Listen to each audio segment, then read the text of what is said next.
Aqui todos falam o que pensam de forma responsável e você de casa também pode fazê-lo, né? Através do telefone do ouvinte, que é o 5081-3782. 5081-3782. Venha também curtir a nossa página no facebook.com/programa Gente que Fala e fique por dentro das notícias, além de conferir nossas edições anteriores. Também quero te fazer um convite para você que está aí com sua internet móvel, né, para não fazer propaganda dos aparelhos, viu? Você pode nos acessar também no gentequefala.com.br, indo até o ícone TV Êxito. Se for a primeira vez que você vai estar conosco, vai pedir para que você instale o programa, pode fazê-lo sem medo, não é vírus, tá? E você vai ter melhor e maior qualidade de vídeo e som. Muito bem, olha, nós vamos falar muitos assuntos aqui, mas eu quero destacar alguns. Olha, esses aqui, ó, por exemplo, 13 garagens subterrâneas em áreas nobres da cidade serão construídos aí numa promessa do nosso governo. Já já você vai saber aonde, em detalhes e por quê. Para você existe essa carência? Seria talvez a solução os edifícios garagens aqui na nossa cidade? O que você pensa a esse respeito? Já pode também participar no 5081-3782. Vamos dizer ainda, você que tem dúvida a respeito, você que tem queixa a respeito, também não pode perder sobre os direitos e deveres dos condôminos e também de seus inquilinos. Até onde, né, vai o nosso direito, onde começa o nosso dever e vice-versa. Você vai poder saber em detalhes. Ih, que coisa, hein? Greve. E elas continuam. E a gente quer te dar um norte aí para saber como agir numa situação como essa. Segurança no trabalho e muito mais estaremos tratando aqui com os nossos queridos e ilustres convidados, como o engenheiro civil Paulo Constantini, presidente da Associação dos Engenheiros Estatutários do Estado de São Paulo. Seja muito bem-vindo, Paulo. Tudo bem? Tudo ótimo. Muito boa tarde a todos os convidados. Alegria também minha. Mais uma vez, Viviane, muito obrigado pela presença. Também aqui conosco o apresentador da Rádio Trianon, quando pode, né? Porque a agenda dele também é cheia. Advogado, foi vereador por São Paulo, nosso amigo Tony Curiatti Júnior. Como vai? Tudo ótimo, muito prazer estar com você, com essa mesa maravilhosa. Mas ser engraçado com essa história de apresentador, Por né? Por que é engraçado? O povo está conferindo que está te vendo, está conferindo a sua voz. Quem está te vendo está conferindo a sua bela imagem, a sua bela voz. Por que eu estou exagerando se você, de vez em quando, nos dá a honra de conduzir o programa aqui? Para com isso, é teu reflexo. É por isso que eu sento do teu lado. É um querido, né? Olha aí, gente, o engenheiro, o empresário, nosso querido amigo Luiz Alberto de Araújo Costa, ele que é presidente da Associação das Pequenas e Médias Empresas de Construção Civil aqui do estado de São Paulo. Como vai, querido? Seja bem-vindo. Muito bem. Graças a Deus a construção civil também vai muito bem e nós estamos aqui para conversar sobre tudo quanto você expôs aí. A greve realmente é a que mais prejudica. Vixe Maria, olha aí, o advogado Paulo Henrique Pereira Bom, diretor de legislação condominial do Secov, que é o Sindicato da Habitação aqui de São Paulo, e diretor também da Adaplan. Seja muito bem-vindo, Paulo Henrique. Obrigado pelo convite, agradeço, compartilho com todos aqui a alegria, ainda mais depois de saber que me puseram do lado aqui do nosso apresentador tão belo, eu acho que foi para compensar aí a minha feiura, né? Estamos bem. Olha aí, gente, 5081-3782 é o telefone do ouvinte, ligue e participe. Eu quero te contar que a empresa brasileira de Correios e Telégrafos suspendeu ontem os serviços com hora marcada. São eles, Sedex 10, Sedex 12, Sedex hoje e o Disque Coleta no estado de São Paulo, Tocantins, Distrito Federal e Paraná. As operações da Polícia Federal também despencam por causa da greve. Desde o dia 7 de agosto, foram realizadas apenas 13. A federação, que reúne as categorias paradas, afirma que o governo não está disposto a negociar. E aí fica como cidadão comum, ficamos como todos nós aqui, Luiz Alberto de Araújo Costa. Isso é um absurdo. A greve em todo serviço essencial, ela deveria ser preservada antes de poder acontecer. Independente da negociação ser rápida ou lenta ou existir. Então, no caso da Polícia Federal, por exemplo, eles utilizam toda a prestação de serviço externa, como passaporte, despacho de pessoas pela imigração e receber as pessoas nos aeroportos, como sendo o serviço paralisado. O serviço de polícia, realmente, etc., eles até nem vão muito além do que fazem, entendeu? Porque ele não sofre uma solução de continuidade imediata, já que a Polícia Federal ela presta um serviço maravilhoso como polícia, mas a reflexão disso numa greve é mais lenta, é mais escondida, é mais abafada. E os serviços principais, o sujeito vai viajar, então ele vai pegar um avião, ele passa 4 horas para embarcar dentro de um avião, onde ele poderia passar 15, 20 minutos. Então isso é um escândalo, tem que ser substituído imediatamente por pessoas civis que possam, civis e não são militares, mas que possam ter uma contratação ou não contratação de acordo com não vinculação de vínculo trabalhista de governo, quer dizer, o sujeito ser absolutamente estabilizado e, por isso, poder fazer uma greve que é ilegal, a greve dos serviços essenciais. No caso dos Correios, né, que nós temos aí, eles têm uma parte que eles fazem já uma terceirização, mas eles entregam todo o gerenciamento e os serviços principais para o funcionário ainda público. E com isso fica esse engodo, né, do que o Correio passa a ser um serviço essencial, né, que como é que a gente pode sobreviver sem o SEDEX 10, sem isso, sem aquilo outro. Então são coisas que as concorrentes são mínimas, né? Nós temos empresas aéreas transportando, mas transporta muito menos que o Correio. Em final, eu acho que o governo deveria primeiro, antes da negociação, num caso desse, achar solução para os serviços essenciais. Nós estamos nisso há muito tempo, eu acho que a solução tem que ser mais adiante. Se eu vou negociar, se não vou, se eu sou do PT e antigamente era a favor da greve, hoje eu não sou, se isso vai ser usado politicamente ou não, eu acho que tudo isso deve ser cortado e começar o governo a observar uma solução definitiva.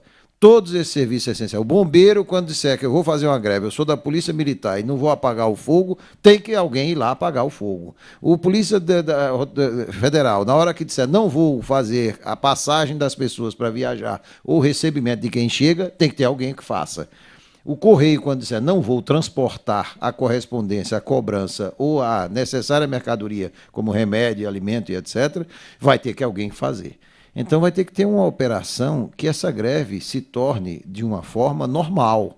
Quer dizer, uma greve onde se dialogue uma melhora de situação, emprego, condição, progresso profissional, ou seja lá o que for. Mas nunca que se torne uma coação. E a greve, quando ela entra pelo serviço essencial, ela é uma agressão, uma coação, podendo ser chamada no exagero de um estupro da própria população. Ô, Paulo, eu vou te dizer uma coisa, assim, eu acho que o brasileiro é muito bonzinho mesmo, né? Lembra quando tinha aquele quadro lá? Acho que o Anísio, né? O brasileiro é tão bonzinho, não era? Era o Jô Soares com a Kate Lira. Isso, muito bem. Muito obrigada, meu querido apresentador. Só para dizer o seguinte, é bom porque eu me sinto no direito de ir e vir, não é? Com tudo que o governo tem que me dar e quem é contratado pelo governo. Agora, no Brasil, não tem jeito. Ou você mete a mão no bolso dos camaradas, viu? E eu estou falando via dupla, não estou falando só do trabalhador, estou falando do governo também, que deveria ser multado por dizer assim, não vou negociar. Que isso? Você tem que ter respeito por aquele que reivindica. Você tem que, no mínimo, dizer assim, vamos esgotar. Olha como é diferente, como é que soa diferente aos nossos ouvidos. Vou esgotar todas as possibilidades de negociação. Você está dizendo o quê? Eu te respeito e vou te ouvir até aonde eu posso te atender ou não. Entendeu? Não é dizer, vou fechar a porta, não vou te atender, não vou te ouvir, sobretudo um partido que cresceu fazendo greve e dizendo que tinha que fazer greve. Né? Ou não? E você veja, hoje o TST determinou que 40% no mínimo vai ter que trabalhar dos Correios. Agora, como vão trabalhar, já são outros 500, a passos de tartaruga. O TRT está ocupado em sair bonzinho. Aí determina essas coisas. Mas veja você, até a gente tem como é que 40% sub 100%? Tem que entender o seguinte, uma vez que você pede, quando você determina fazer uma greve, aquela greve, ela tem que ter pelo menos uma razoabilidade. Você tem um salário X, querer 43% de aumento... Absurdo. Já sabe que não vai conseguir. E então não só então isso, é melhor Paula? pensar um pouco antes, não é verdade? Serviços essenciais tem que ter uma legislação apropriada e específica para isso. Imagina que você esteja numa maca de cirurgia, na hora que o cirurgião vai pôr o bisturi, ele fala, eu quero tanto. Então, quanto você pagaria? Tudo. O indivíduo, Agora, ao aceitar aqui aquele não, trabalho, então, ele já sabe a sua remuneração, seus mesmo direitos e objeto, deveres. o mesmo objeto tem valores diferentes dependendo de cada situação. Não é isso, Viviane? Muito bem. Um copo d'água aqui agora, quanto vale? Nada. No deserto, quanto Quem vale? falou que Tudo. nada... Que nada, Não, moço, vale. por favor, Um um copo pouquinho, d'água vai. aqui vale muito, porque Então, nós estamos pronto. morrendo de calor aqui, Zenilda, pelo amor de Deus, liga esse ar no 25 aí. Fala, Curiati. Olha, você sabe que a greve, o exercício da greve, trouxe progressos. Foi importante para a democratização do país, a mobilização dos trabalhadores e tal. Só que a nossa mentalidade, a mentalidade do judiciário, a mentalidade sindical hoje permanece daquela época, da transição, da ditadura. E as conquistas sociais dos trabalhadores, boa parte já caminhou. E hoje esse direito de greve ele não pode ser encarado de forma absoluta como um direito inatingível, como era há 10, 15, 20 anos atrás. Necessário para o trabalhador, muitas vezes massacrado. Hoje você tem um abuso atrás do outro. Os sindicatos, que são máquinas de arrecadar, arrecadam fortunas. Para o cara que está ouvindo a gente, cada sindicato é um dia de trabalho do trabalhador brasileiro. Então, 100 milhões de pessoas trabalhando, 100 milhões de pessoas, 100 milhões de dias de trabalho vão para os sindicatos e não prestam conta a nada, a ninguém. Então, eles precisam fazer alguma coisa. Nada, Não, ninguém. senhor, tem sorteio lá de apartamento no final do ano. Olha, já vi carro, cada eu fui procurando coisa. lá, eu falei, como é que consegue, né? Sindicato bom, né? Aí, Liliane, aí você vem com essa, eles precisam justificar o dinheiro. Aí você pega os bancários. Os bancários, eu estava ouvindo o Zé Paulo de Andrade falando ontem, desde 2003, todos os anos, nessa mesma época, agosto e setembro, de anos de eleição, eles têm essas greves.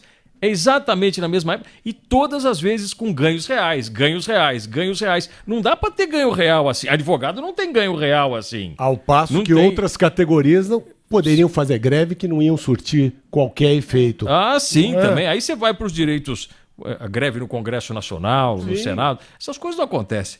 Né? Você vai para os direitos e garantias essenciais do cidadão. Então, está na hora da população se revoltar, se rebelar, está na hora de se apertar os sindicatos no intuito deles terem mais transparência. E, por exemplo, começar a mostrar para o trabalhador as suas contas. Alguém já viu balanço de sindicato? Alguém já viu quanto custa uma assessoria contratada pelo sindicato? Alguém sabe quem são os assessores dos sindicatos e quanto Essa ganham? aí foi uma boa dica para me Não é? candidatar lá, assessor. Pode do ser sindicato. um assessor jurídico de determinado candidato, vamos junto, então. de determinado. Não, é verdade. Precisa abrir, porque essa O sindicato baixaria está tão precisa ligado acabar. à política E os que ele disse Correios, assessor jurídico de algum candidato, em vez de dizer de sindicato. E os Correios, eu vou te contar, desde a semana passada para mandar telegrama já estava dando problema. Já estava um saco, tem telegrama que não está achando localizador, o site lá, que é o Net Shopping deles agora, né? Deve ter terceirizado sem licitação também não abre. Então essa porcaria toda. Agora, a sociedade tem eleição dia 7. Agora, Constantine, fica antipatizado, né? A sociedade, em vez de abraçar, de dizer assim, olha, realmente é bacana. São poucos que estão falando como eu, hein? Que tem que ser ouvido ambos os lados. O povo já está dizendo que está vindo uma sacanagem generalizada. Viu? E contra o trabalhador, que é mais grave. Não, Você tem que ter o apoio da população. A população está de saco cheio. E quando faz Agora- essa manifestação de trânsito, para-trânsito, Ixi, toca nem fogo fala. em pneu, etc., isso é que aborrece mais ainda. Eu acho que eles estão fazendo o caminho inverso do marketing contrário a ele ter ao lado dele aquele que tem poder, que é o isso povo. Eles estão... Liliane, pessoal da mesa, é o seguinte. Os engenheiros do Estado, há muito, já fizeram algumas greves que não surtem qualquer efeito. O governo simplesmente mantém a greve, deixa ela rolar. Não tem a não ser que nós nos uníssemos aos lixeiros, aos médicos, aos correios, Algum serviço algum essencial. serviço essencial, senão nós vamos ficar em greve 10 anos e Nada Não vai acontece. acontecer. Exatamente. Qual o poder de barganha que nós temos? Nenhum. 5081-3782, 5081-3782 é o telefone do ouvinte, ligue e participe, tá? Você vai poder opinar sobre esse assunto também. Qual é a impressão que te causa a greve? Ou você é grevista, também pode se manifestar aqui, tá bom?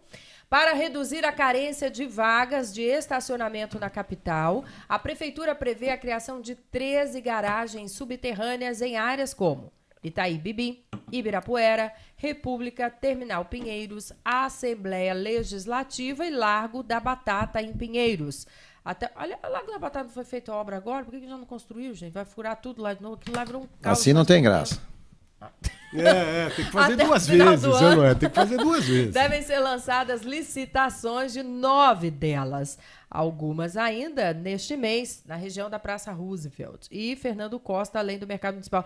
Ô, Luiz Fernando, você está falando aí? Não. Luiz Alberto de Araújo Costa, você está falando aí? Isso aqui é obra que cabe a pequenas e médias empresas? Não, de forma nenhuma. advogado A não não ser tem ao que, seu favor? a não ser que se fizesse aquilo que a gente pleiteia, que essas grandes obras tivessem uma reserva de mercado naquilo que a pequena e média termina fazendo através da subcontratação, ou a contratação direta. Mas a Prefeitura, como Estado e Federal, para que não haja muito trabalho em fazer a licitação, ele faz um bolo só, né? Porque quem vai fazer o banheiro dos estacionamentos, as escadas, o acabamento, o granito, etc., é a pequena e média empresa, sem dúvida nenhuma, sob regime de subcontratação.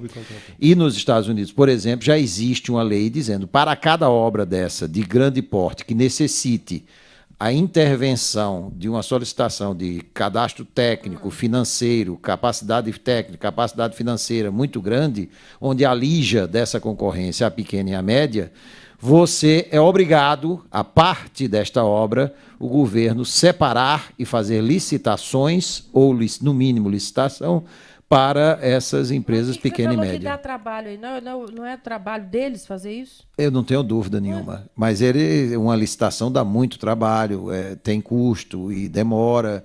E, além do mais, é mais prático, mais rápido fazer num pacote só. Muito pelo contrário, nós temos, às vezes, alguns dramas que é o governo querendo juntar pequenas obras em grandes pacotes, quer dizer, em vez de construir de escola em escola, construir, por exemplo, de 10 em 10, de 20 em 20. Com isso, então, se tornam contratos grandes, que aí sim, legalmente exigem uma capacitação técnica, financeira, jurídica, etc., que a pequena e média fica, de novo, fora do processo. Mas nós estamos atentos e brigando sempre por isso. Mas voltando à garagem, demorou, né? A garagem subterrânea, essas que estão planejadas a ser feitas, devem suprir aproximadamente 1/10 da necessidade. E que se precisava normalmente era muito mais. Só na região de Faria Lima, encontro com Cidade Jardim, até o encontro com Juscelino e adiante menos um pouco, ali caberiam mais de 10 garagens já, agora. Tendo garagens essa para que condizesse. Mas tem muitos prédios novos ali, né, Constantino? Esses prédios todos são... existe uma exigência, isso que eu quero entender. Na construção de um prédio, que a gente vê cada vez maiores ali, o número de vagas, o triplo de vagas para o número de unidades, como é que é feita essa relação? Com legislação, não sei. É uma vaga por metro quadrado que dá aproximadamente uma vaga a cada metro quadrado de escritório, né? Que dá aproximadamente uma vaga por 20 a 40 metros quadrados de escritório. E tem o residencial o também. O problema não é este, tá? O problema é que você, quando... Estamos falando do comercial. No caso, o problema é que essa garagem ela é dada à administração a uma empresa de estacionamento, que pega esse estacionamento e, devido a otimizá-lo pelo manobrista, multiplica isso por 3. Essa quantidade. E aí, então, as garagens, acontece que nem uma garagem ali da Marginal Pinheiros, do prédio que apelidam ele de Robocop, né? Quem está no terceiro subsolo, às vezes demora para sair na Marginal Pinheiro, que ela está toda parada, 1h30. Quer dizer, você entra dentro de um carro lá dentro do terceiro subsolo, quando ele vê o sol aqui no lado de fora, sol cheio de carro parado e fumaça. Outro assunto é saber... Ele passou 1h30. A quem vai ser direcionado esse estacionamento, a administração desse estacionamento. Se é o governo, a prefeitura ou Que empresa? Tem que ser terceirizado a empresas particulares. Via de regra são empresas particulares. Sem dúvida. A questão aí que se impõe não é nem só saber, para comerciais, por exemplo, né? Você tem um número de vagas, é otimizado com o inferno de vaga, e tudo mais. O inferno de carro e o inferno de estacionamento é só comercial. Para cada metro quadrado comercial, você tem 3 carros a mais do que para o metro quadrado residencial. Mas não necessariamente, porque na casa de Liliane, por exemplo, também, né? existem, como ela é rica, 3 carros. De saúde mesmo. Isso, 2 carros ou 3 carros. Mas se aquilo ali fosse transformado em salinhas de 20 metros quadrados, onde lá estariam 4 pessoas, cada uma com um carro, só na casa dela passaria a ter 12 a 14 carros.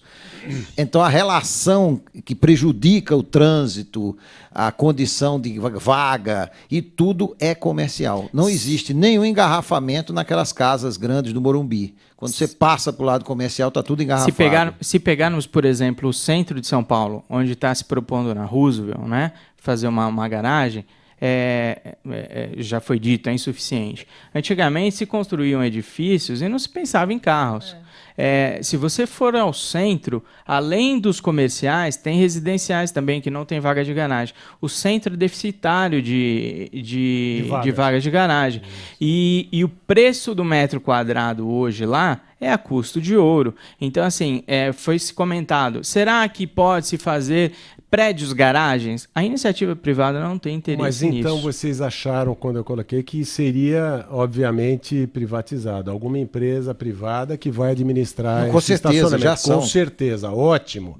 Eu não sei se vocês tiveram a oportunidade de irem ao estacionamento do Hospital das Clínicas. Pronto, é um exemplo disso. Se cobra. Quanto você quer cobrar? 50, 60, 70 horas? Eu cobro o que eu quero. Não então, tem para onde ir, né? Tá bom, se eu vou deixar uma empresa privada administrar um bem, eu tenho que, pelo menos, colocar limites ou colocar regras para que ela administre esse bem.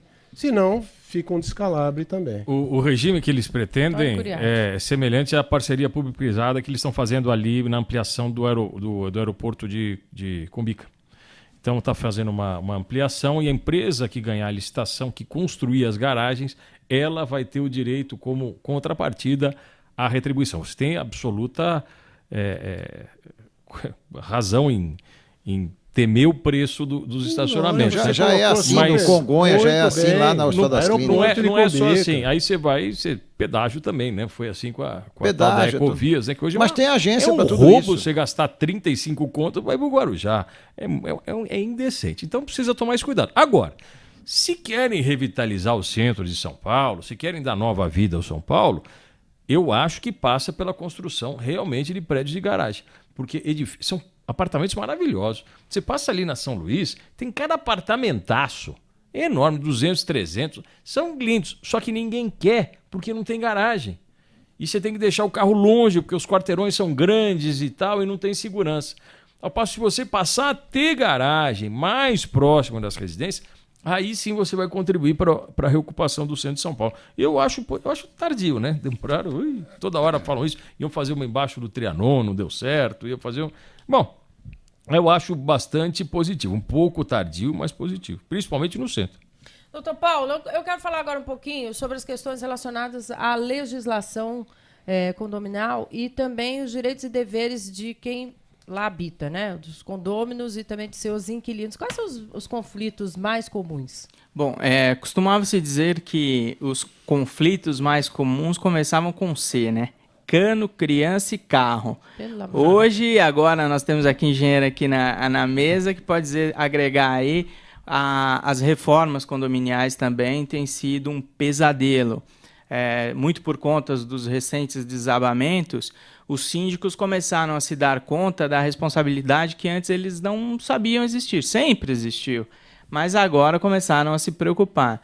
O Secov e a Adaplan têm agido muito nesse sentido, tentando incutir na cabeça mesmo dos condôminos, dos inquilinos, qual a responsabilidade deles nisso. Deixa eu esclarecer para o pessoal em casa. Eu estou no meu apartamento, estou fazendo uma reforma no meu apartamento, né? Que também desaba por conta disso, porque eu faço a reforma por conta e risco, né? E aí eu estou fazendo minha reforma, eu tenho que dar uma satisfação ao meu síndico, porque ele também responderia em caso de desabamento, de prejudicar o prédio, é isso? O que acontece é o seguinte, o síndico ele tem responsabilidade, via de regra, por áreas comuns. Mas quando há suspeita de que alguma interferência na unidade autônoma pode prejudicar o coletivo, então você está vendo o sujeito lá, o prédio é todo de drywall. Que hoje Aquela costuma parede ser... que na parede, gente. Parede de gesso, isopor. Você vê o camarada subindo com tijolo. Opa, peraí, vamos ver o que você está fazendo. Aí, isso já era até, de certa forma, feito. Hoje, o que se indica é que tem um laudo realmente de um engenheiro ou um arquiteto responsável com a respectiva guia lá. Engenheiro é ART e os arquitetos agora chama RRT, recolhido, dizendo, olha, a obra que eu vou fazer é essa e vai ser dessa forma. Porque, mas eu vou trocar um piso, eu preciso fazer isso? Depende da forma que você vai fazer um piso. Eu não sabia até então, mas um martelete, por exemplo, que hoje é utilizado para tirar rapidamente um piso, aquilo danifica a estrutura. Exato. Britadeira pequenininha. De impacto, é uma talhadeira de impacto elétrica. Ou... Não, já é obrigatório, né, para que pequenas reformas que você tenha uma licença da prefeitura. Só que isso é desobedecido em larguíssima escala. Não, mas aí eu já acho outra... E acho que deveria ter a autorização ou verificação do síndico sobre o que está lá sendo feito com o registro no CREA. Entrar com prefeitura, discordo, porque criar dificuldades para vender facilidades, isso a gente já sabe. Até porque quando a reforma ela modifica o ambiente, a prefeitura tem que ter conhecimento, porque ela modifica também o tratamento de relacionamento de cobrança do IPTU. Eu acho que o profissional tem que ser responsabilizado. Se tem um profissional e ele fizer alguma coisa errada, ele tem que ser responsabilizado. Sim. Quando eu preciso de um apresentador, eu faço o quê? Liliane. Muito obrigado. Sem dúvida. Você pode? É verdade. Se eu preciso de um advogado, tá lá o CRIAT. Tá certo? Se eu preciso de um dentista, eu não levo o meu carro para pedir que ele troque as velas do meu carro. Eu vou tratar os dentes. Ou seja, tem profissional para cada área. Eu só não posso permitir que pequenos poderes abocanhem essa área, ou seja, gerente de síndico de prédio. Ele acha que ele tem uma tinta vermelha lá sobrando, ele pode pintar qualquer lugar com a tinta vermelha. Não é bem assim. Eu acho que ele tem que ter uma humildade suficiente de chamar um técnico, um arquiteto e falar, você acha que fica bem o vermelho nessa área ou não? E assim é a reforma de uma unidade autônoma de um prédio. O síndico deixava, o morador ia fazendo, tirando pilar, põe pilar, tem que cair mesmo. A preocupação maior hoje com relação a reformas, né, não é só as reformas que estão sendo feitas, né? Outro dia nos submeteram na administradora uma questão muito, muito interessante. Eu já comprei a obra com modificações. Mas por conta disso, a Assembleia aprovou que vai ter que fazer um laudo, apresentar um atestado, para dizer se aquelas modificações alteram a estrutura ou não. Vai ter que fazer. Mas eu comprei agora. Mas você adquire como ônus e bônus a sua unidade, o seu imóvel. A questão aí que se impõe é quem deve arcar com esse gasto. O condomínio foi omisso no passado? Se provado que o condomínio foi omisso, ele vai arcar. Se não foi, foi feito às escondidas? Não. Então, infelizmente, deu para entender, Vamos para a prática, então. Eu quero reformar. Eu tenho que fazer o quê? Eu tenho que ir lá, chamar o arquiteto, mas eu quero trocar o piso. O engenheiro. O arquiteto, o engenheiro. Não, vou trocar o piso, precisa de arquiteto e engenheiro também, né, gente? Precisa de um bom... Isso é que é o problema. Você não vai ter a britadeira? Tem que ter, o arquiteto e o engenheiro tem que estar participando de tudo.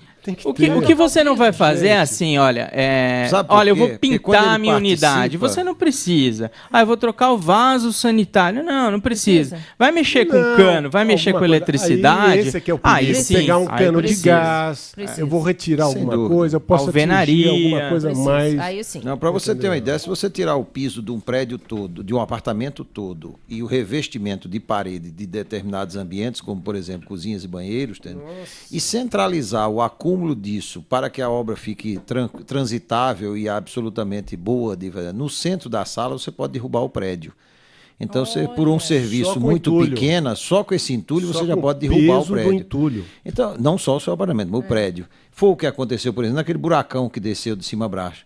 Então, eu acho que tem que ter o engenheiro, até pela responsabilidade que ele vai gerar de dar o conselho, de ensinar, de mostrar, de verificar. Ou consultar, simplesmente falar, não precisa realmente disso. Então assina para mim uma RT, por favor. Que significa anotação de responsabilidade técnica. Eu não sabia de botar entulho no meio da sala lá para derrubar o prédio, pelo amor de Deus. Que foi o que aconteceu naquele último, né? O peso, a primeira laje não aguentou, passou para a segunda também não aguenta e vai embora. É o World Trade Center caindo daí. Mais ou menos. Exatamente isso. O World Trade Center, perfeitamente. Olha, só para você entender, o síndico responde, né, criminalmente. Exato. Né? Periclitação da vida. Então, você civil que... e criminalmente. De uma vez por todas, o síndico é alguém que tem que saber do que está acontecendo dentro da sua casa. Isso que é verdade. Consulte o advogado. Paulo Veja, não vamos entrar em polvorosa. A questão polvorosa, senhor, porque se meu vizinho estiver fazendo obra lá e eu não sei, eu quero mais que o síndico vá lá. Óbvio. Mas você colocou, um advogado e administradora tem plena condição de orientar como agir. Olha, eu estou suspeitando dessa forma. Então, você interfere nisso daí. É uma das atividades de um administrador, por exemplo, de condomínio, é saber o que está se passando, entrar, ligar, até para não expor o síndico. O advogado são vocês dois, tá certo? Curiati e Paulo. Mas você colocou uma coisa que é subliminar e passou batido. Imagina qualquer um de nós, comprarmos uma unidade que recentemente, ou lá atrás, tenha sido alterada. Quem responde por isso? Quem responde, Você não está sabendo, é o novo proprietário. Veja que situação a gente entra. Tem um institutozinho chamado PropTerrem, né? Adere todas as mazelas e as benesses aderem à unidade. PropTerrem é próprio da coisa, né? Então imagine o seguinte, se você também ganhou uma causa aí milionária, você comprou o apartamento, você vai ganhar o dinheirinho também. Mas você compra também com as dificuldades. Muito bem, olha, eu gostaria de fornecer um endereço eletrônico, porque são inúmeras questões, né, que envolvem aí dúvidas, eu acredito. Tem algum endereço eletrônico que a gente possa fornecer para sanar essas dúvidas? Pode entrar em contato conosco pelo paulobon@adaplan.com.br, que essas dúvidas com certeza serão muito bem-vindas e respondidas. Então vamos repetir, paulobon@adaplan com N no final, N de navio no final, .com.br. Muito bem. Olha aí, na tentativa de desafogar a linha 4 amarela do metrô, o movimento cresceu 44% em apenas 10 meses e a linha 9 Esmeralda da CPTM, que faz ligação com a linha amarela, o governo de São Paulo anunciou que o passageiro que utilizar a linha 5 Lilás do metrô não pagará passagem de ônibus no terminal Santo Amaro, estação Largo 13. O governador Alckmin também anunciou que os usuários que embarcarem na linha 5 Lilás do metrô e linha 9 Esmeralda da CPTM, entre as 9 e 10 horas da manhã, pagarão 50 centavos a menos a partir de outubro. Especialistas já afirmam que a medida não resolve o problema, hein? Na opinião de nossos convidados aqui, qual seria a solução para o transporte então público de São Paulo? Foi o que há pouco falou o nosso querido Luiz Alberto, né? As garagens já estão surgindo tardiamente. As estações vieram tardiamente, porque já estão mais do que saturadas, né? Por mais que tenta fazer essa motivação aí, colocando a mão no bolso do cidadão, dizendo, você vai para economizar R$50 por dia, 50 centavos por dia, ainda não está sendo suficiente. Mas ainda, eu vou incluir aqui, estamos em experiência aí pela carona solidária. Né? Como é que vocês veem também essa atitude do nosso governo? Essa solução da carona solidária é simplesmente brilhante. Simples, barata. E todo mundo sai ganhando. Ainda vai chegar mais rápido. Uma delas é isso. O que nós não podemos, já foi colocado no outro programa que eu tive aqui, Liliane, esse ônibus triarticulado, biarticulado, que é uma loucura. Ah, a troco do quê? A Ah, troco do quê? Que não faz nem a curva nas ruas. vou te contar a troco do Gente. quê? Posso? Ah, eu vou a querer, troco, vou a troco querer. só para Deixa falar. e você comenta, por favor. Se fosse em linha reta, seria excelente. Uma marginal, uma autoestrada, inventa qualquer outra coisa. Mas não em ruazinha, vicinalzinha pequena aqui. Não, e os que saem da 9 de julho para virar naquele beco da Dacom ali? Pelo amor de Deus. E sabe por quê? Isso Porque eu queria um biarticulado representa 3 ônibus, com um motorista e um cobrador. Tá bom. E o custo da excelente, passagem? que Então. excelente, mas ele anda 80%. Excelente para o empresário. Então, mas não é. Excelente para sacanagem. Então, Porque mas vamos pro ver, povo vamos falar para o não tem empresário nada o de seguinte. excelente, pô. Vamos falar para o empresário o seguinte, ele está andando 80% vazio do dia, 80% do dia ele anda vazio, biarticulado, com aquele peso todo, e o restante, os 20%, ele economiza. Será que vale a pena? E quem vende a carroceria Eu não é a sei. mesma empresa que Número domina de pneus. mais de 1/3 do transporte público aqui de São Paulo. Pergunto um negócio Então, aos senhores. eles têm todo esse interesse. Por que não, em vez da carona solidária, que eu infelizmente discordo do ponto de vista, porque a carona solidária ela funciona para quem vai junto, sai junto, os horários batem mais ou menos. Aquilo que não bate, às vezes estende-se a jornada de um e de outro, ela não funciona.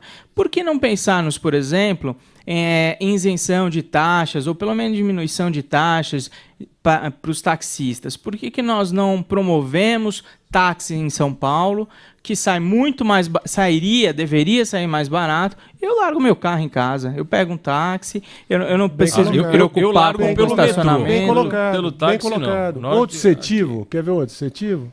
Motocicleta. Por que outros países são tão utilizados? Bicicletas e motocicletas. A bicicleta em São Paulo, infelizmente, Não dá. não tem condição. Gente, Bom, nem Mas motocicleta, É irresponsável né? que estimula. e além de ser uma pirambeira atrás da outra, muito íngremes as nossas... Outro dia desse eu vi um candidato incentivando a ciclofaixa e A falando... ciclofaixa é legal de sábado. Não, domingo, e ele comentando o seguinte, que em outros países, como Londres, diminuíram uma faixa de rolamento de carro só para ciclistas. Ótimo, só que lá o metrô tem 3 num quarteirão. Mas Londres não Aqui tem morro também, né? Gente, eu não sei qual é a população de Londres hoje, mas eu vou chutar qualquer coisa aí em torno de 20 milhões entre o país todo. Assim fica fácil administrar. Ó, eu quero dizer que hoje eu estou disposta a pegar carona solidária e vou para a zona oeste aqui da cidade, se alguém quiser me dar, porque... Mesmo deixa com eu todo o falar. receio da presença de uma mulher linda ao meu lado, meu eu sou pai. o primeiro candidato a me apresentar. Oh, O muito receio tem que ser da grata. mulher linda ao seu lado. Muito sei. grato. Então, o que você diz aí, Luiz Alberto de Araújo Costa, o presidente da Associação das Pequenas e Médias Empresas de Construção Civil do Estado de São Paulo? Tivemos aí a iniciativa de colocar, né, bicicletas do governo para que as pessoas pudessem ter acesso, alugando as bicicletas, deixando nos pontos de metrô. Também não estou tendo muito sucesso. Né? Não, a bicicleta realmente ela tem que andar na ciclovia. No sábado e domingo, se interditar uma faixa que está fazendo para andar na ciclofaixa. A bicicleta que se coloca na rua com a vontade de incentivar que o sujeito ande de bicicleta junto aos automóveis, principalmente ônibus e caminhões que não têm a visão da bicicleta, é um imbecil, um assassino, um estúpido, um demagogo, um sujeito que realmente não sabe o que está falando. Se coloca a bicicleta no lugar que ele vai ter a obrigação de transitar nesse lugar perigoso, ele deveria ser criminalizado. Quer dizer, bota um processo em cima de uma pessoa que faz uma coisa dessa. Determinada demagogia ela só pode existir se ela, por exemplo, o sujeito imitar o voto no artista, o voto no personagem, e não na pessoa humana ou na capacidade que ele tenha como gerente público. Isso tá bom, porque cabe a burrice do ser humano em votar naquilo, né? Eu sou um sujeito que jogo bola muito bem, então eu tenho o personagem futebol, e se eu me apresento para que a pessoa me eleja, ele tem que anular de mim o personagem e procurar em mim Muito a bom. capacitação de gerência pública minha, e intelectual, etc, etc, aquilo que ele quer de um gerente público. Mas isso eu não discuto. Agora, na hora que o público começa a ter um problema que é risco de vida, colocar uma bicicleta para você andar no meio da rua, um carro sai numa velocidade, a bicicleta sai em outra, o freio é outro, tudo é diferente, é impossível você ter uma bicicleta, assim como uma motocicleta, andando junto. O ideal seria que todos os veículos de diferente, por exemplo, um ônibus, se faz um corredor de ônibus para que desafogue, mas não existe possibilidade desse desafogo, porque o atraso do ônibus está na partida e na saída, na descida e na subida do passageiro. Você não consegue dar uma mudança tão grande, né, com o corredor de ônibus. Tem uma mudança sim, mas na hora que você prejudica a faixa de rolamento do automóvel, você gera um engarrafamento que de novo volta a gerar um trânsito lento para o ônibus, né, o transporte coletivo. Enfim, todos esses estudos, esses engodos demagógicos, eles podem parar naquilo que pode ser feito com o marketing. Na hora que esses engodos demagógicos, botar a bicicleta, porque agora vamos ter um ar melhor, as pessoas vão andar de bicicleta, e não põe a ciclovia correta, inclusive com defensas, né, para que o carro não possa atingir o sujeito da bicicleta que está passando ali, e depois o sujeito da bicicleta diz que é obrigado ele andar de bicicleta, e se for forçado vai ter uma multa. Tudo isso devia ser proibido, devia ser pensado que essa demagogia faz mal. Essa é muito pesada, essa não pode ser utilizada. Não tem que ter multa nenhuma, não tem que ter a bicicleta andando numa faixa que o carro está a 80, 90 km por hora ou 60, porque a bicicleta vai andar a 15. Isso não existe, quer dizer, então não pode ser assim. Ou eu faço a ciclovia, construo, que dá para fazer tranquilamente em São Paulo, muitos lugares, evidentemente. Você vai perder de calçada, você vai perder parte do conforto da faixa mais larga, mas você vai ganhar na segurança do ciclista. Então, primeiro você promove a segurança, depois você promove o incentivo a andar de bicicleta. Primeiro você coloca as linhas de metrô e o metrô numa velocidade, numa modernidade que dê para suprir. Depois você promove que eu ande de metrô e assim sucessivamente. Você não pode fazer o inverso. É o inverso, é. É o inverso atualmente. Né? Mas é o inverso inteligente, é o inverso sabendo que é impossível e sabendo que é demagogia. É o inverso para ganhar o voto. Agora foi votado várias regras de trabalhistas, né? 5 meses para a mulher, estabilidade quando volta, tal. Essa coisa é muito boa, você conquista muito voto. Mas, por outro lado, o sujeito que está votando aquilo, o deputado federal, a Câmara, o Senado, sabe muito bem que aquilo vai transportar o empresário a ser obrigado a fazer a informalidade. Na Constituição Civil nós temos 80% de informalidade. A associação sempre lutou para que a informalidade acabasse. E você começasse a fazer o emprego formal. Por pressão do sindicato. Sem dúvida. Foram pressionando até e o empresário, você quer cama com tanto de altura, Isso. densidade. Você vai bater na Europa. Então você vai dormir na sua casa. Quer dizer, tem que ter um meio termo, tem que ter um ponto ideal. Isso tem que ter a pessoa tem que ter uma sensibilidade que nem tanto ao mar, nem tanto à terra. Bom senso. Então, é bom senso. Na hora que você, na porta do metrô, tem 80 bicicletas, e você pode pegar uma, incentivado pelo governo, e sair pedalando ali na Marginal de Tietê, ou na Avenida Paulista, ou seja lá onde diabo for, é muito complicado, né? É ruim, porque o ônibus entra, ele não tem altura suficiente para visualizar, ele tem que sair da faixa, porque tem um cara parado. É colocar o cidadão em risco de morte mesmo. Por conta da demagogia. Por falar aí de segurança, eu quero falar de segurança do trabalho, que tem o objetivo de promover a proteção do trabalhador, examinar locais e condições de trabalho, instalações em geral e material, métodos e processos de fabricação adotados pelo trabalhador e muitas outras funções fazem parte dos deveres desses profissionais. Não é isso, Paulo Constantini? É verdade. As empresas, muitas vezes, imaginam que saibam dos riscos a que os seus trabalhadores estejam expostos. E muitas vezes eles não sabem. E muitas vezes, por exemplo, o fabricante de raticidas. Ele põe numa bancada um funcionário para, sem saber manusear qual tipo de risco ele está exposto. Na construção civil, essa lei existe desde 78.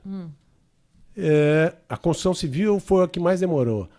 A mais ágil de todas foi a indústria metalúrgica do ABC. Você não contrata hoje um funcionário, um profissional, que você não dê todas as condições de segurança a ele, porque ele já sabe dessa legislação e tudo mais. Nós estamos falando do quê? Capacete, roupa apropriada, Tudo isso. é isso? Isso é uma das coisas. Agora, tem outras que ficam...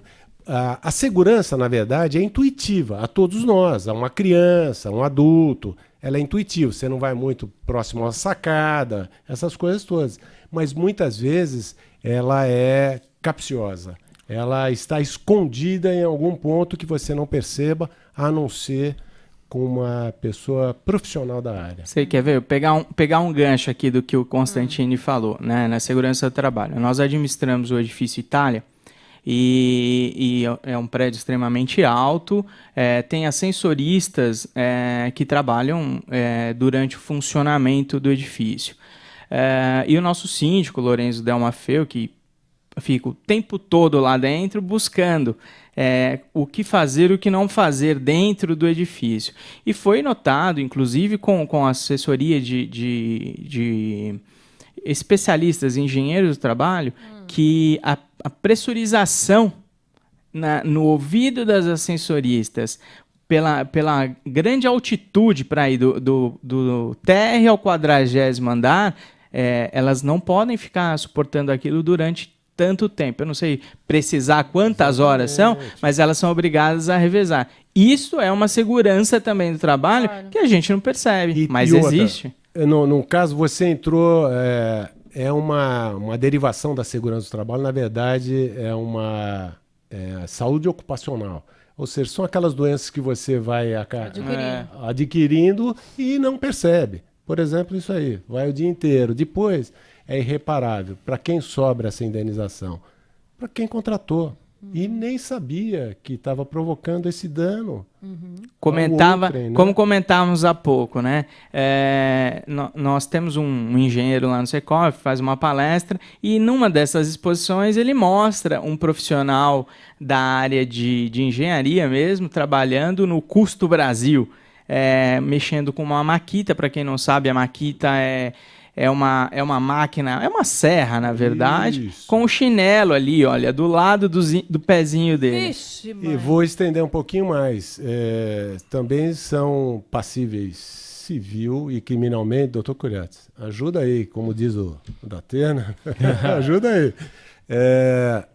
Os síndicos que têm seus empregados, como uma outra empresa qualquer, tá certo? Eles podem se acidentar, podem se queimar com soda cáustica, fazendo uma lavagem de piso. Os clubes, seus funcionários. Isso é estendido a qualquer atividade. E como é que é feita hoje esse tipo de orientação? Existem cursos voltados para essa área? Até existem cursos. Senai, Senac, existem cursos. Fundacentro. Mas tem o profissional. O síndico, alô, essa parte não me compete. Eu acho que eu vou procurar orientação profissional. Perfeito. Pega um engenheiro de segurança, um técnico de segurança. Aí, na verdade, existem até leis, tem legislação específica para isso. Tem algumas siglas aí, PPRA, PPP, que é obrigatório fazer esse acompanhamento dentro, por exemplo, em edifícios, é obrigatório fazer. Isso não é nem escolha. Ela é obrigatória. Basta saber se está sendo cumprido ou não. É um saco morar em prédio, né? Eu queria morar lá não naquela dei sua certo, casa, não. viu? Mas tudo bem, ser. né? Um dia Vamos eu chego lá, um dia eu vou ficar grande, né? Hora do ouvinte! Cícero Duarte conosco do Itapevi. Para você, Curiate. Nós não estamos vivendo um momento no Brasil que deveríamos ter um corte ou uma corte, é isso? Oriunda da sociedade civil para eleger o salário dos nossos políticos? Chega de fênix no mal dentro do Congresso Nacional. Eu acho que essa corte já existe, né? Eu acho que o cidadão ele está tomando atitude equivocada. Ele está se isolando da política. Ao contrário, quanto mais revoltante a situação, o cara tem que participar da política. Eu acho legal, o cara fala, não, político tem que trabalhar assim, tem que ganhar menos. Então tem que ser candidato. Você, cidadão de bem, tem que se candidatar, você tem que se filiar a um partido, porque é o único jeito de gerir a sociedade. Na verdade, o regime democrático é uma porcaria, mas não tem outro. Então, já que nós vivemos... Tem outro? Não tem. Ditadura não é regime, pô, é sacanagem. Então, já que nós vivemos dentro de uma democracia, e a regra é essa, cidadão, você que está aí, que tem bons sentimentos, está admirando o Joaquim Barbosa, que bate palma pela resistência que ele tem, vai lá se filiar a um partido hoje e sai candidato na próxima eleição. Tá bom. E porque tem Que bons... dinheiro? Oi? O que dinheiro? Bom, então tem que ver a dificuldade que se faz para se eleger. Porque esse mesmo cidadão de bem que critica, aliás, me permita só um segundinho. Faça. A gente fala, pô, toda hora a gente mete o pau em político. E 99% com razão. Né? Mas o que o político era antes de ser político? Era o advogado, era um engenheiro, era um padeiro, era um comerciante, um comerciário, um sindicalista, um líder religioso, um jornalista, um desempregado. Ele era um cidadão comum. Ele sempre foi ladrão. Só que agora ele teve a oportunidade de roubar o seu dinheiro. E aquele chavão não gosto de política, você está deixando que alguém goste, tá certo? Alguém vai ganhar a eleição, amigo. Se você não se antecipa, alguém assume o lugar. É isso aí. Eu acho que nós temos que parar de nadar nesse rio aí. Esse beijo aqui do Constantino é diretamente pro meu diretor Fausto Camunha e eu vou beijar também. Beijo, Fausto. Olha aí, é essa onda, né? Esse mar que todo mundo quer que esteja em maré alta para dizer que não vale a pena. Tô com você, viu, Curiati? Que não vale a pena. Ontem eu tomei táxi por 2 vezes. E aí, o primeiro, é lógico, né? Conversinha de jornalista, então, a primeira coisa. E aí, vai votar em quem? Vou votar, não, vou votar em branco. Então, você já votou, amigo.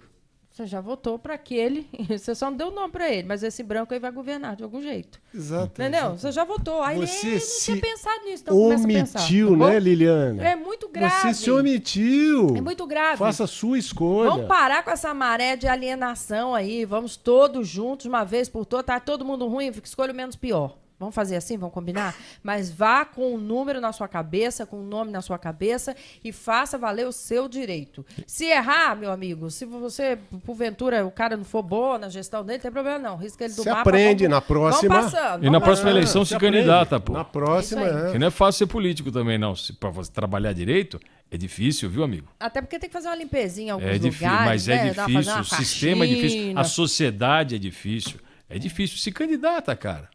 Vem participar da política. A Fátima, querida Fátima do Butantã, Luiz Alberto, se o governo estadual paulista e a Prefeitura de São Paulo pagassem os precatórios alimentares devidos, esse dinheiro poderia ir para a construção civil? Sem dúvida. O precatório hoje ele tem muito mais credores na construção civil ou ligados à indústria da construção civil do que qualquer outro tipo de ramo, de faixa da sociedade. Então, isso ajudaria bastante. O governo não paga o precatório porque o governo tem a isenção no final da ponta, isto é, o precatório é uma carta onde não cabe mais duvidar se é devido, se deve pagar, se não deve, se tinha que pagar, se não tinha, não tem mais nada a se discutir. Mas não paga. Mas não paga. Aí na ponta da linha não paga. E esse precatório ele está chegando a um ponto como se fosse o uso capião. Ele está chegando a um ponto que ele vai ser isentado todos os muito antigos, né? Tem precatório no Estado e na Prefeitura, principalmente de São Paulo, que já atingiram 27 anos. E eles sem receber, sem pagar, né? Não só esses alimentícios, né? Aqueles alimentícios, ele tem esse nome, mas não tem nada a ver com alimentação. Mas vamos conversar outro dia sobre isso. Então, na verdade, eles já estão chegando a uma data de atraso que eles nunca serão pagos. Porque se eu sou o novo governo que acabo de entrar, eu vou gastar meu dinheiro realizando para que eu seja reeleito ou pagando o precatório de 1900 e não sei quanto para trás. Quer dizer, então, isso não vai ter fim. Mas tem que pagar, mas também não é gente. uma ideia inteligente, porque com esse volume de precatórios devidos, as famílias todas ressentem, não é? E eu acho que se fosse o inverso, eles começassem a pagar de verdade, esse governo seria visto de uma forma diferente. Porque tantos outros já fizeram de outra forma, não é? Se um fizer diferente, talvez seja a grande bandeira E até de agora eleição. tem E o mais pagamento- agravante e o que pagamento- estão negociando para que você receba mais com celeridade um percentual que você vai deixar Maravilha. de receber, que é isso- seu, de isso direito. é uma delícia. Se porventura houvesse essa negociação, por exemplo, em troca de bens patrimoniais do governo, isso daria, inclusive, desenvolvimento na construção civil mais ainda. Por exemplo, todas as áreas invadidas e etc., elas são normalmente 95% pertencentes ao governo. Porque como ele não tem o cuidado com aquilo que é seu, ele permite que hajam invasões. O Heliópolis pertence ao INSS, o Paraisópolis pertence a não sei o quê, e assim por diante. Uma invasão particular é muito difícil, porque o sujeito, além de ter o cuidado, quando ocorre, ele parte para a sua defesa dentro da coisa e recebe a reintegração de posse. Por exemplo, os precatórios podiam ser pensados em pagar com bens, carro velho, casa, terreno, sei lá o que já for, parcelamento. A Marta, por exemplo, quando ela fez o erro esse instigado pelo ministro João Sayad e pelo seu assessor, que me privo de dizer quem era, porque pode ser interpretado mal, ela fez o erro de passar o calote. Ela porque todo governante que passa calote dá um azar danado depois na eleição. Aí, então, ela cometeu esse erro, ela se arrependeu e tomou uma atitude muito boa. Ela pegou o precatório no final do governo dela e estipulou um prazo, aqueles precatórios com idade de 10 ou 15 anos, eu estou chutando aqui que eu não sei exato, vão ser pagos agora em 10 anos, uma parcela por ano. E a partir de um certo valor em 20 anos. Ela fez alguma atitude, tomou alguma atitude com aquela massa que está lá escondida e esquecida. Porque na hora que ela fez isso, ela tinha condição de, no futuro, falar para o PPP, né, a participação público-privada, você pode ser meu sócio em fazer garagem, em fazer ciclovia, em fazer isso, fazer aquilo, porque eu vou cumprir a minha parte. Você vai entrar com seu dinheiro de empresário, de investidor, e vai buscar e captar esse dinheiro, inclusive no exterior, mas no fim você vai receber de volta com lucro, porque você é empresário, precisa de lucro, e eu vou passar. E hoje em dia, com essa história do precatório, o PPP acabou. Acabamos o programa, mas eu tenho ainda 30 segundos para você me responder para a Marisa do Tatuapé, viu, Paulo Henrique? Numa votação em reunião de condomínio, é legal ser decidida a proibição de animais no prédio? Então, a proibição não de animais no prédio hoje já ultrapassa a soberania da Assembleia, né? Ela já tem até consolidado uma jurisprudência já sobre isso, dizendo o seguinte: animal ele é permitido, sim, basta que ele não incomode a demais. Não é só latir, não. Doença, pelo soltando, ameaças e tudo mais. Mais exóticos. Acabou o programa, que pena, viu? Ô, Oscar da Lapa, um beijo pra você, obrigada aí pela sua pergunta. Vai ficar pra amanhã aqui a resposta do Paulo Constantino. Você deixa aqui a resposta, Paulo. Um beijo a todos, lembrando que Gente que Fala tem a direção geral do jornalista Fausto Camunha, Liliane Ventura que vos fala, e na produção Nicole Dalmaso, direção de produção Zenilda Salvato, e mais essa turma toda que trabalha conosco. Um beijo a todos e até amanhã. Estouramos o tempo.